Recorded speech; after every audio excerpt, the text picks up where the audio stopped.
Muy buenos días, buenas tardes, buenas noches, de acuerdo al lugar desde donde te encuentres. Bienvenido o bienvenida a este tu espacio Raíces Hebreas y Ciencias Bíblicas. Hoy con un nuevo contenido, un tutorial. Hoy vamos a estar hablando sobre nuestra Real Biblia Kadosh Israelita del Sur, que ves acá en pantalla. Nuestra Biblia Kadosh Israelita del Sur es una Biblia hebreo-español con vocabulario hebreo españolizado para facilitar la pronunciación, que las personas se vayan familiarizando con la pronunciación de la palabra hebrea. Pero también es una Biblia única. Quiero decirte que es una Biblia única en América y en el mundo. ¿Por qué? Porque es la única Biblia que tiene el verdadero nombre del Elohe Israel. El verdadero. Y no por revelación del Ruach HaKodesh, sino por un trabajo serio, objetivo, imparcial, de investigación lingüística, de investigación arqueológica, filológica, y de esta forma se ha determinado cuál es el verdadero nombre del Elohe Israel, que se escribe con estas 4 letras, denominadas en griego tetragrammatón, YHWH. Esta palabra está compuesta de 2 sonidos. El primero es la YH. YH lleva como sonido intermedio una A. Tenemos testimonios escriturales, más de 23, aproximadamente por allí 23 citas bíblicas en la Tanakh, Biblia hebrea, donde se asegura su nombre es Yah, Y-A-H, Yah. Aquí tenemos algunas de estas citas que las puedes ir comprobando en tu Biblia. Su nombre es Yah, pero todavía nos falta la letra V y la letra H final, que estas también tienen un sonido. Y voy a explicar cuál es el sonido. La letra H en el hebreo no es una letra insonora, no, es una letra que tiene sonido. Su sonido es el sonido J. Por lo tanto, cuando hay una H anterior a una vocal, por ejemplo, H y luego A, suena ja, ja. Si la letra es la que le sigue a la H es E, suena G. Ahora bien, vamos a explicar el siguiente sonido de la palabra. Dijimos que 2 sonidos. El primero es ya Ahora vamos a explicar el siguiente. La H le sigue una V, una V. Cuando a la H le sigue una V, entonces el sonido es ju, porque la H suena J, entonces el sonido es ju. Y cuando la H está al final es muda. Entonces tenemos dos sonidos. El primero es ya y el segundo es ju. Ya, ju. Ya, ju. Entonces podemos comprobar ahora, ya lo hemos visto desde el punto de vista lingüístico. Ahora lo vamos a ver desde el punto de vista filológico. En los pueblos mesopotámicos, la costumbre de todos los pueblos mesopotámicos, incluyendo a Israel, es asociar el nombre de la divinidad al nombre masculino. Por lo tanto, es fácil descubrir el nombre de la divinidad de una nación mesopotámica del mundo antiguo. Es fácil. ¿De qué manera? Por ejemplo, ponemos Mardokai. Mardokai. Empieza con Mard, que es de Marduk. Marduk. Mardukai. Mardukai. Allí tenemos el nombre del dios Marduk y Kai, que viene siendo hijo. Mardukai, hijo de Marduk. Hijo de Marduk. Tenemos un rey asirio, se llama Banipal. Su nombre es Banipal, su nombre personal. Y el nombre de su dios es Ashur. Ahora, el nombre del dios y el nombre personal se juntan para construir un nombre de la divinidad asociada al nombre masculino. Ashurbanipal. Ashurbanipal. El hijo de Ashur. Y así, cuando nos vamos ahora a Israel, en Israel también es lo mismo, ocurre lo mismo. Mati Yahu, Mati Yahu, Matillahu, Mateo. Isa Yahu, Isa Yahu, Isayahu, Isaías. Yermi Yahu, Yermiyahu. Eli Yahu, Eliyahu, Elías. Entonces, como vemos en todos los pueblos mesopotámicos, la costumbre es asociar el nombre de la divinidad al nombre personal masculino. Es fácil. Entonces nos lo dice directamente el Tetragramatón y nos lo dice también la cultura misma en el pueblo. Tenemos que Yahu es el Elohe de Edom, y allí tenemos evidencias arqueológicas también de el nombre de Yahu. Entonces, esta es una Biblia con el nombre del Eterno restaurado. Muy importante. ¿Por qué? Porque lo dice Moshe, lo dice Moshe.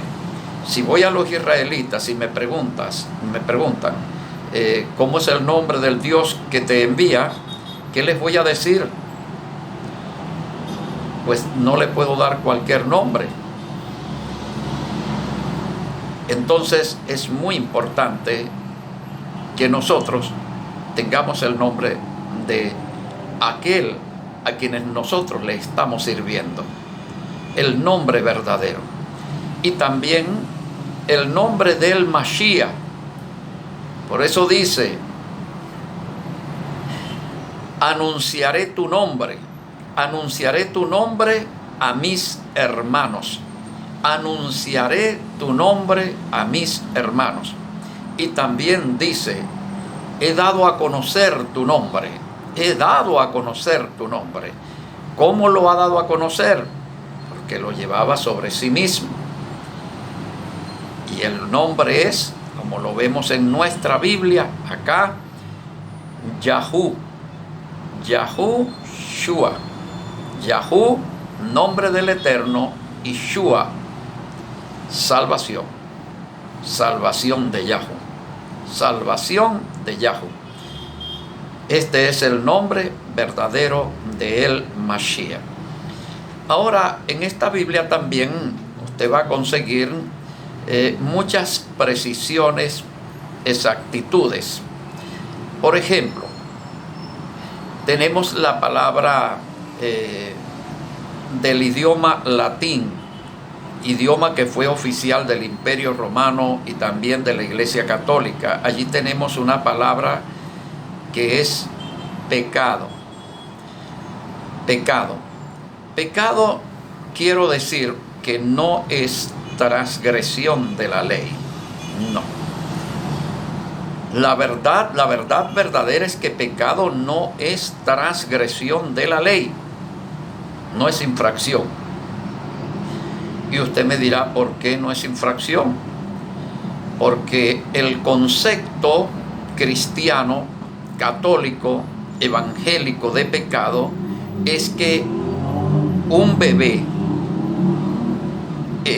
recién nacido, que todavía no sabe lo bueno ni lo malo y todavía no ha realizado ningún tipo de acción, ya él tiene pecado. No ha infringido ninguna ley, pero ya tiene pecado. Ahora, el pecado, el concepto de pecado, es que es como un ente, como una entidad. Desde el vientre de la madre misma, antes de nacer, ya la criatura se puede decir que es pecadora, tiene pecado. En la Tanakh, la Biblia hebrea, ese concepto de pecado, que se nace con el pecado, que se transmite de padres a hijos, ese concepto no existe en la Biblia hebrea. La palabra del idioma español más aproximada al concepto hebreo, que se señala con las palabras pesha, la palabra hattá y la palabra avón, lo que más se acerca es transgresión o infracción. Y la infracción y la transgresión son hechos, acciones concretas. Son acciones. No son entidades, no hay forma de cómo transmitir las acciones. Por eso dice, no morirán los padres por los hijos, ni los hijos por los padres, cada quien llevará su propia culpa. Entonces ese concepto no existe. Por eso en nuestra Biblia Kadosh israelita del sur, tú no vas a conseguir la palabra pecado. La palabra hebrea Naví es la palabra para señalar a aquella persona que tiene los oídos abiertos, los ojos abiertos, los ojos espirituales y los oídos espirituales, y puede ver y puede oír al Elohe Todopoderoso. Ese se llama Naví. Pero el Naví tiene su significado dentro de la propia cultura hebrea, Naví. Por eso nuestra Biblia Kadosh no usa la palabra profeta, ni profetiza, ni profetizar, porque éstas no corresponden a la cultura hebrea. Y por supuesto no tienen el mismo significado etimológico. La palabra profeta es una palabra que tiene su propio significado dentro de otra cultura, que es la cultura helénica, la cultura griega, en lo que es la mitología griega. Un profeta no escucha voces, ni ve tampoco a el Elohe Todopoderoso. No, esa no es la función del profeta. El profeta oye e interpreta los gemidos que emite la pitonisa,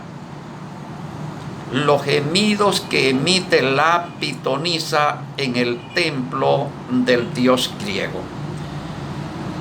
Por ejemplo, las pitonisas de Zeus. Entonces escuchan la pitonisa es la que emite unos sonidos que es el mensaje de Zeus, pero son sonidos, no son palabras. Entonces el profeta tiene que interpretar estos sonidos y traducirlos a palabras, ¿no? Ese es el profeta. No es la misma función, no es exactamente la misma función de el Nabí. El Nabí no escucha a ninguna pitonisa. Las pitonisas no existen tampoco en el marco de la cultura bíblica hebrea, de la Tanakh. No, ellas no están en el templo de Yahweh. Entonces tenemos dos seres de diferentes culturas con diferentes funciones, el Nabí hebreo y el profeta helénico griego. Por eso es que en nuestra Biblia Kadosh no se encuentra la palabra profeta, sino la palabra Nabí. Continuamos. Nuestra Biblia, la Biblia Kadosh israelita del sur, es una Biblia que no es totalmente teológica. No es totalmente teológica. Es una Biblia, es un texto desde lo que se conoce como raíces hebreas y ciencias bíblicas. De manera tal que es una Biblia que te va explicando a través de comentarios, de notas, de imágenes, para ayudarte a comprender desde la lingüística, desde la filología, desde la diacronía, muchas cosas que no las comprenderías si no tuvieses estas notas, estas imágenes y estos comentarios. Coloco un ejemplo. La palabra Shalom. La palabra Shalom, de donde viene la palabra Shalem. Shalom viene de Shalem. Esta palabra Shalom, que aparece en la mayoría de las Biblias hebreo-español, ahora tú le preguntas a un rabino, a un moré, a un rojé, ¿cuál es el significado de la palabra Shalom? Y te dice paz, ese es el significado. ¿Ya?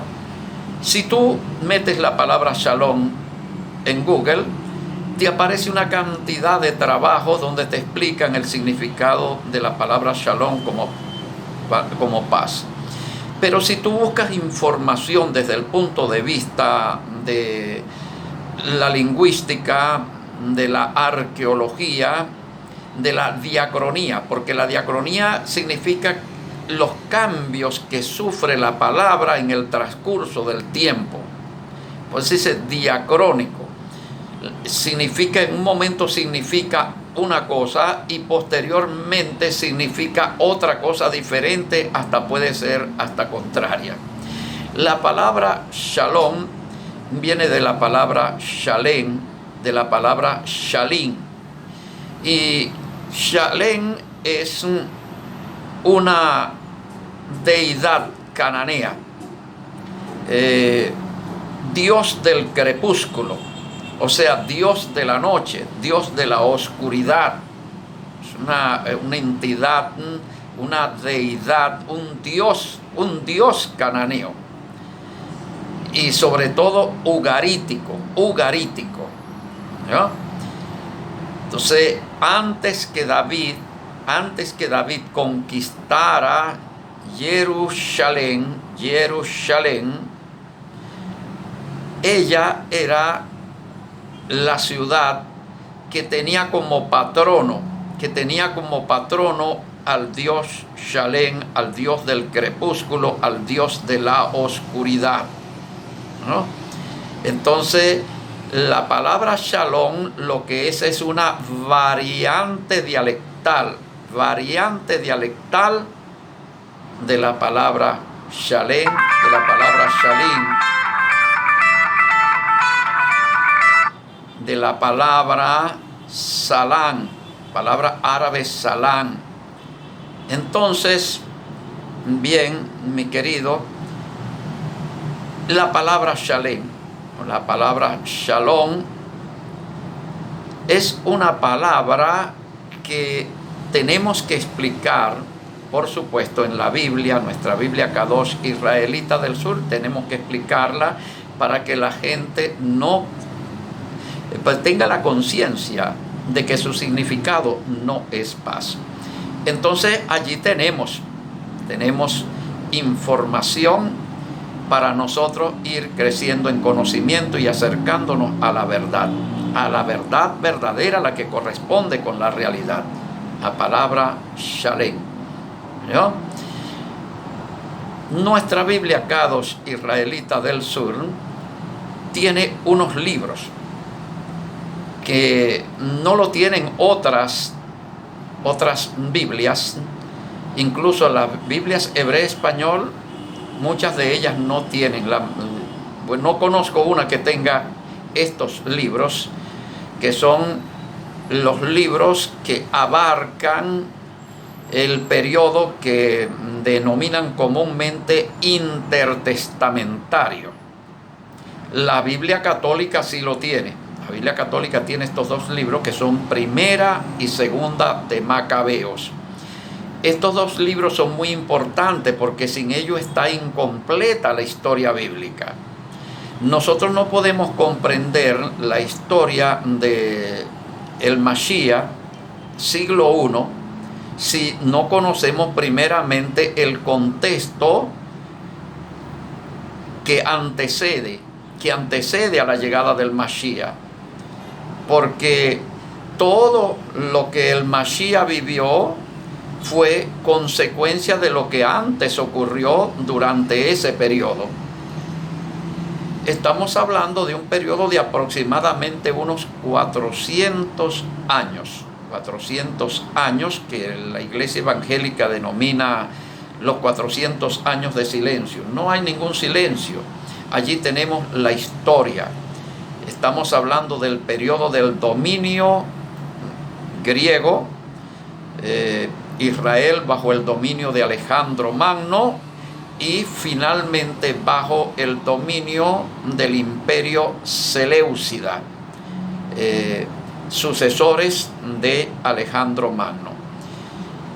Todo lo que aconteció, la lucha de los macabeos, la lucha de los asmoneos, de los martillos, la purificación del templo que da origen a la fiesta de Purim, también lo que fue la restauración del reino, la independencia, la liberación de Israel, ¿vio? Y luego sus relaciones con Roma. ¿Cómo va a aparecer Roma en el escenario? ¿De qué manera? Para que entonces nuestro amado Adón Yahushua HaMashiach viviera lo que vivió en el siglo I bajo un Israel bajo el Imperio Romano. Entonces, estos dos libros. Pero, por otra parte, tenemos también muy importante los libros de de los Jubileos, y también el libro de los Jubileos y el libro de Enoch, el libro de Yasher. Estas son literaturas que son muy importantes para complementar todo el proyecto, todo el plan del Eterno. Toda esta información es necesaria para que nosotros podamos tener una idea más completa. El libro, por ejemplo, de los Jubileos y el libro de Enoch nos aporta lo que es el calendario. El calendario en el cual fue dado el Shabbat. O sea, ¿qué día tenemos que guardar el Shabbat? Allí está especificado cómo saber, cómo distinguir cuándo es Shabbat y cuándo no es Shabbat. Los calendarios que hoy tenemos, por ejemplo, como el calendario judío que guarda el sábado, ese no es el verdadero calendario. Ese calendario cuadra perfectamente con el calendario grecorromano, con el calendario gregoriano. O sea, van a la par el calendario judío con el calendario gregoriano. El calendario gregoriano tiene 365 días, mientras que el calendario del Eterno, que no es el calendario de Israel, es el calendario del Eterno revelado en el libro de los Jubileos y en el libro de Enoch. Entonces allí tenemos todos los cómputos, todos los cálculos, ¿no? Todas las instrucciones de cuándo comienza el primer mes, qué día, en qué posición, en qué forma está la luna para comenzar a contar los días, cuál es el cabeza de mes, y luego el día siguiente del cabeza de mes se comienza a contar el primer día de la semana y llegamos hasta el séptimo día y él es Shabbat, ¿no? Ahora allí tenemos un calendario natural que es el que nos muestran los verdaderos Moedín. Los verdaderos Moedín es la luna, las estrellas, ¿no? El sol. Esos son los verdaderos Moedín que nos sirven a nosotros como señal de los tiempos y de las estaciones. Entonces tenemos un calendario natural, pero está explicado. Ese calendario natural está explicado en el libro de los Jubileos y en el libro de Enoch. Entonces, para nosotros poder guardar verdaderamente la fiesta de acuerdo a los mandamientos del Eterno como Él lo ha ordenado. Entonces, de acuerdo a este calendario de Enoch y de los Jubileos, tenemos nosotros en físico tenemos nuestro calendario, ¿no? Que te lo podemos obsequiar completamente gratis con la adquisición de nuestra Biblia Kadosh Israelita del Sur. Entonces, bien, los libros primera, segunda de Macabeo, libro de los Jubileos, libro de Yasher, libro de Enoch, la Biblia Kadosh Israelita del Sur, una Biblia de estudio, una Biblia para investigadores de raíces hebreas, de ciencias bíblicas. Ahora, tenemos una gran cantidad de imágenes de arqueología. Por ejemplo, vamos a ver, le dice nuestro Abba Kadosh a Moshe que ha de hacer 2 querubines sobre el propiciatorio, ¿no? Del arca del pacto. Entonces, cuando tú metes en Google, imágenes de Google, arca del pacto, te aparecen 2 ángeles con sus alas extendidas. Y eso es lo que se entiende allí, que son querubines. Déjame decirte que los ángeles no son querubines. Los ángeles no son querubines. Los querubines son seres híbridos Un querubín tiene cabeza de hombre, tiene cuerpo de toro, tiene cola de león, patas de vaca. ¿Ves? Entonces eso es lo que es un querubín. Entonces puedes ver, entonces los querubines eran figuras que tenían una función, y es la función de guardianes. Por su aspecto, ellos apartaban de la área todo poder maligno, se retiraba ante la presencia de estos seres llamados querubines. Por lo tanto, en el arca del pacto no pudo haber ángeles, y que estos ángeles luego les vamos a llamar querubines, porque no son querubines. Entonces allí tenemos los verdaderos querubines. Y estos querubines no solamente desde la cultura hebrea, sino desde toda la cultura mesopotámica. Entonces es mucho el material, muchas las explicaciones, muchos los comentarios, las notas que tú vas a conseguir en nuestra Biblia Kadosh Israelita del Sur. Así es que puedes solicitarla ya. Debido a la crisis económica que nosotros estamos viviendo en Venezuela, solicitamos una contribución para nosotros seguir sosteniendo nuestro trabajo, para nosotros seguir también manteniendo nuestra escuela de ciencias bíblicas y raíces hebreas, la cual nosotros vamos desarrollando estas actividades todas las semanas a través de audios que vamos compartiendo en un largo listado de WhatsApp. Miles de contactos de WhatsApp que les vamos enviando nuestros audios con nuestros diferentes estudios hacia toda América, Europa y los Estados Unidos. Además de eso, nosotros también tenemos un trabajo físico acá cuando nos reunimos los fines de semana como Kehilá, como Cajal del Malhut de nuestro Abacadosh Yahu Sabaoth y de su majestad, su Alteza Real Yahushua Hamashiach. Así es que estás entonces invitado también a participar en estas actividades que nosotros realizamos tanto de manera virtual como de manera física. Esta contribución para adquirir nuestra Biblia Kadosh Israelita del Sur se puede hacer de dos formas. Una, por nuestra cuenta de PayPal, o también por Western Junior, si estás en el exterior o si estás acá en el territorio nacional de Venezuela a través de una transferencia bancaria. Junto con la adquisición de la Biblia, enviamos el calendario. Queremos obsequiarte también un texto: Conocer Mesopotamia para entender la Biblia. Así es que comunícate ya a nuestro número de WhatsApp. Será hasta una próxima oportunidad. Que nuestro Abacadosh te bendiga y te guarde.